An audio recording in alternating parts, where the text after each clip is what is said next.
അർച്ചന ഗംഗോത്രി ഭാഗം 29. മരിയൻ ആശുപത്രിയുടെ ICUവിൻ്റെ മുമ്പിൽ കാർത്തിയും ഗംഗയും അച്ചമ്മയും കാത്തു നിൽപ്പുണ്ടായിരുന്നു.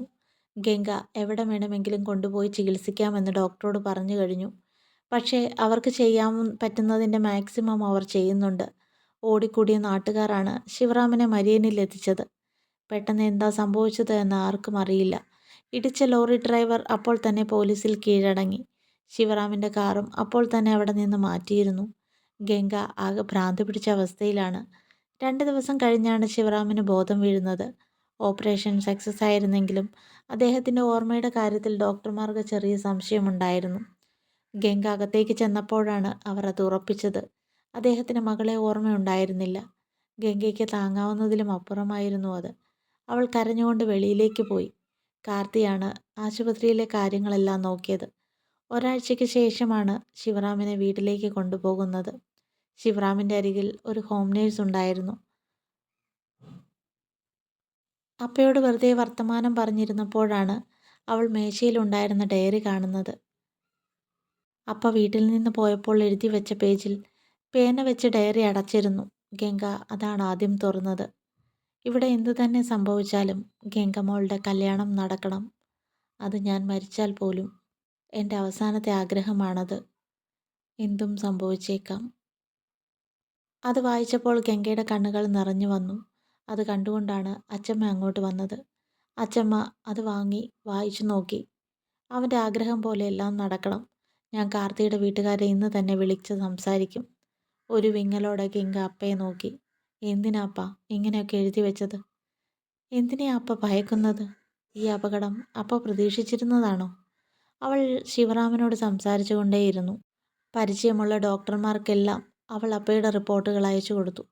എല്ലാവരും നിർദ്ദേശിച്ചത് ഒരേ പേരായിരുന്നു. ഡോക്ടർ ക്രെനോവിൻ ഫെർണാണ്ടസ്. മലയാളിയായിരുന്നു. അദ്ദേഹം പ്രാക്ടീസ് ചെയ്യുന്നത് അമേരിക്കയിലാണ്. 3 മാസത്തിലൊരിക്കൽ കേരളത്തിൽ ഏതോ ഒരു ഹോസ്പിറ്റലിൽ വരാറുണ്ട്. ഗംഗ അദ്ദേഹത്തിൻ്റെ അപ്പോയിൻമെൻ്റ് എടുക്കാൻ വേണ്ടി എല്ലാവരെയും വിളിച്ചു പറഞ്ഞു. കല്യാണത്തിൻ്റെ കാര്യങ്ങൾ ഏകദേശം തീരുമാനമായി. അപ്പയെ വിട്ട് എങ്ങോട്ടും വരില്ല എന്ന് അവൾ തീർത്തും പറഞ്ഞു. അത് കാർത്തി സമ്മതിക്കുകയും ചെയ്തു. ഒരു ഞായറാഴ്ച മുരിക്കുമ്പുഴ ദേവി ക്ഷേത്രത്തിൽ വെച്ച് വളരെ ലളിതമായ ചടങ്ങുകളോടെ അവരുടെ വിവാഹം നടന്നു. വിവാഹം കഴിഞ്ഞ് ചടങ്ങിന് വേണ്ടി മാത്രം കാർത്തിയുടെ വീട്ടിലേക്ക് പോയെങ്കിലും 1 മണിക്കൂർ കഴിഞ്ഞപ്പോൾ അവർ ഗംഗോത്രിയിലേക്ക് തിരിച്ചു വന്നു. ഗംഗയ്ക്ക് ഒന്നിനും ഒരു ഉത്സാഹമുണ്ടായിരുന്നില്ല. ചാർമിയും രാമേട്ടനും ചേർന്നാണ് മണിയറ ഒരുക്കിയത്. കാർത്തിയുടെ അമ്മ ലക്ഷ്മിയും അന്ന് അവരുടെ സഹായത്തിനായി അങ്ങോട്ട് വന്നു. ലക്ഷ്മിയാണ് പാല് കൊടുത്ത് ഗംഗയെ മുറിയിലേക്ക് വിട്ടത്. ഗംഗയുടെ മുഖത്ത് ഒരു തെളിച്ചവും ഉണ്ടായിരുന്നില്ല. അവൾ പാലുമായി മുറിയിലേക്ക് ചെന്നപ്പോൾ കാർത്തി ബെഡിൽ ഇരിപ്പുണ്ടായിരുന്നു. അവൾ മേശയിൽ പാലിൻ്റെ ഗ്ലാസ് വെച്ചു. കാർത്തി അവളെ അരികിലേക്ക് വിളിച്ചു. ഗംഗു, എന്തിനാ ഈ പ്രഹസനങ്ങളൊക്കെ? നിന്റെ മനസ്സെനിക്കറിയാം. നീ വേഗം വേഷം മാറി കിടന്നുറങ്ങാൻ നോക്ക്. ഞാൻ കൂടെ കിടക്കുന്നത് കൊണ്ട് കുഴപ്പമുണ്ടോ? അതോ അപ്പുറത്തെ മുറിയിൽ പോയി കിടക്കണോ? പക്ഷേ മറ്റുള്ളവർ അറിഞ്ഞാൽ ബോറാണ്. നമ്മുടെ കാര്യം നമ്മൾ അറിഞ്ഞാൽ മതി, കാർത്തി പറഞ്ഞു. ഗംഗ കാർത്തിയുടെ അരികിൽ ചേർന്നിരുന്നു. എന്നിട്ട് അവൻ്റെ കൈയെടുത്ത് അവളുടെ മടിയിൽ വെച്ചു. എങ്ങും പോകണ്ട, എൻ്റെ കൂടെ ഇവിടെ കിടന്നാൽ മതി. എനിക്ക് നല്ല തളർച്ചയുണ്ട്. ചായാൻ ഒരു ചുമൽ വേണം. എനിക്ക് സ്വന്തമായി ഉള്ളപ്പോൾ ഞാൻ പില്ലോയെ ആശ്രയിക്കണോ? അതെന്നെ പ്രാഗില്ലേ? ഗംഗ പറഞ്ഞു. കാർത്തി ബെഡിൽ കിടന്നു. പിന്നെ അവളുടെ നേരെ കൈകൾ നീട്ടി. അവൾ കാർത്തിയുടെ കയ്യിൽ തലവെച്ച് മുഖം അവൻ്റെ നെഞ്ചിലേക്ക് ചേർത്തു. അവൻ അവളെ ചേർത്ത് പിടിച്ചു. ലോകത്ത് ഒരിടത്തും കിട്ടാത്ത ഒരു സുരക്ഷ അവൾ അനുഭവിക്കുകയായിരുന്നു. എന്നും എപ്പോഴും അവളുടെ തലയണയ്ക്കടിയിൽ ഒരു തോക്കുണ്ടാവും. ഇനി അതിൻ്റെ ആവശ്യമില്ല എന്ന് അവൾക്ക് തോന്നി. പെട്ടെന്നാണ് ഗംഗയുടെ ഫോൺ റിങ് ചെയ്തത്. അവൾ സംശയത്തോടെ അതിലേക്ക് നോക്കി. കാരണം സമയം 10 മണി കഴിഞ്ഞിരുന്നു. എന്തെങ്കിലും എമർജൻസി ആയിരിക്കുമെന്ന് വിചാരിച്ച് അവൾ വേഗം ഫോൺ എടുത്തു. ഹലോ, രാജകുമാരി ഗംഗോത്രി. കുഞ്ഞു ഗംഗയുടെ മനസ്സിലെ ആ മുഖം ഓർമ്മയുണ്ടോ?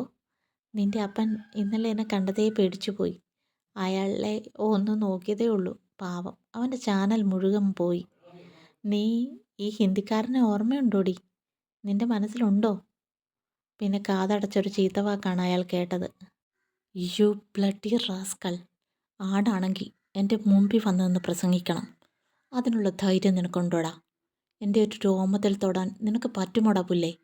എടാ ഊളെ, നിന്റെ വൃത്തികെട്ട ഭാഷയൊന്നും ഈ ഗംഗോത്രിയോട് വേണ്ട. എട്ടും പൊട്ടും തിരിയാത്ത പ്രായത്തിൽ ഒരു കൊച്ചു കുഞ്ഞിനെ വലിച്ചിഴച്ചു കൊണ്ട് പോയതിൻ്റെ മാഹാത്മ്യം നീ എൻ്റെ അടുത്ത് വിളമ്പരുത്. നിന്റെ ഓണത്തം അതെൻ്റെ മുമ്പിൽ കാണിക്കടാ നായേ. അവൾ വല്ലാത്ത ദേഷ്യം കൊണ്ട് കിതയ്ക്കുന്നുണ്ടായിരുന്നു. തുടരും.